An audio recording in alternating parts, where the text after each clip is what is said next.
Jimmy, good morning. How are you? What's going on, guys? Thanks for having us. My pleasure. Tony, good morning. How are you? Good morning. Doing good. Thanks so much for joining us. It's always a pleasure to talk to you guys. And, this has been such a wild off season for you, Jimmy.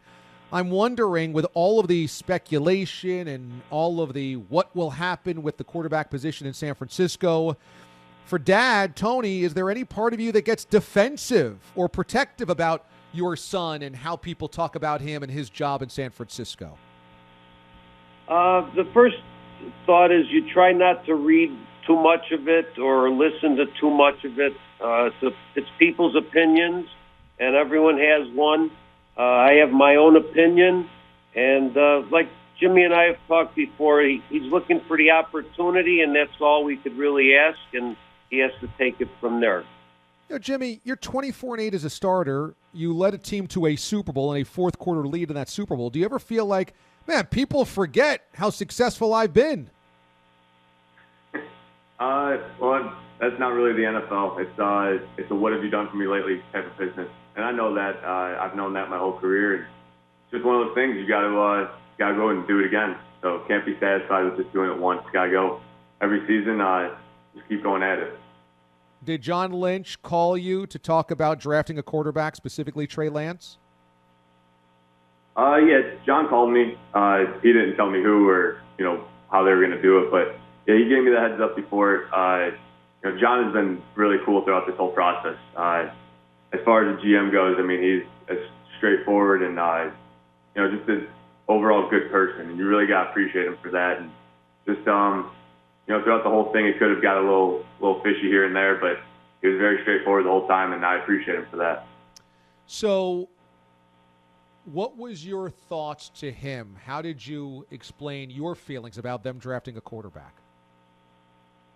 Well, we were pretty honest with each other. It's one of those things that he's going to come in here. I know it's going to be competition between us, like it was with me and Tom when I got drafted to New England.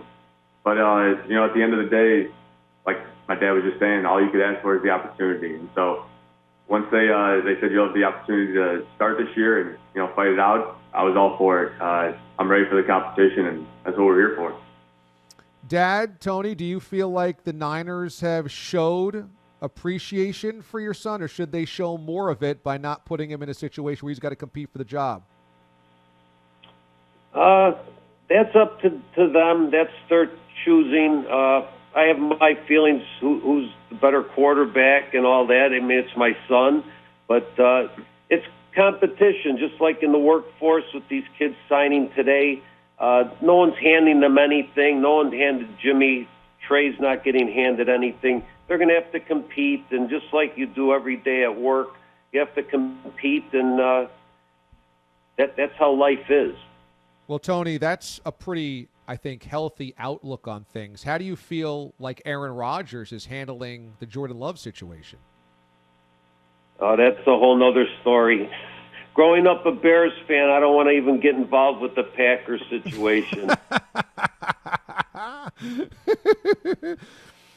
Jimmy, what do you feel about being labeled injury prone? Does that annoy you? Does that bother you? No, it doesn't annoy me at all. It's injuries happen in the NFL. It's part of it. It's the player's job and our job to just do everything we can to avoid that. Take the off season seriously, do whatever you can during the season to get rehab and things like that. But no, it definitely doesn't annoy me. It was interesting to watch the offseason kind of rumble along, and then there were connections of you going to the Patriots, perhaps. The Patriots end up drafting Mac Jones. That would appear for the moment to not be happening. Would you have welcomed a return to New England? I don't know. We never really got to cross that bridge. So you never know where your path's going to take you in the NFL. I thought I was going to be in New England for my entire career. That didn't go as planned. So it's kind of one of those businesses. You just got to be ready for anything. Got to be on your toes. Got to be able to react, and however the story plays out, you just got to be able to run with it. Jimmy Garoppolo and his father, Tony Garoppolo, joining us this morning on the show. I have to say, Jimmy, you are incredibly impressive with your attitude and your perspective on this, because it does not feel like you've taken any of this personally. It does not feel like you're internally petty or spiteful or angry or anything. And so I kind of wonder about when Kyle Shanahan says, look, I can't guarantee who's my starting quarterback. I can't even guarantee who's alive on Sunday. That felt kind of dismissive to hear. But for you, did it bother you at all to hear that he couldn't even go so far as to guarantee that anybody's going to be alive on Sunday? No. I know Kyle pretty well. I knew what he was trying to say when he said that. I don't know if he worded it the proper way, but no, I knew what he was trying to say. It definitely made for a good headline.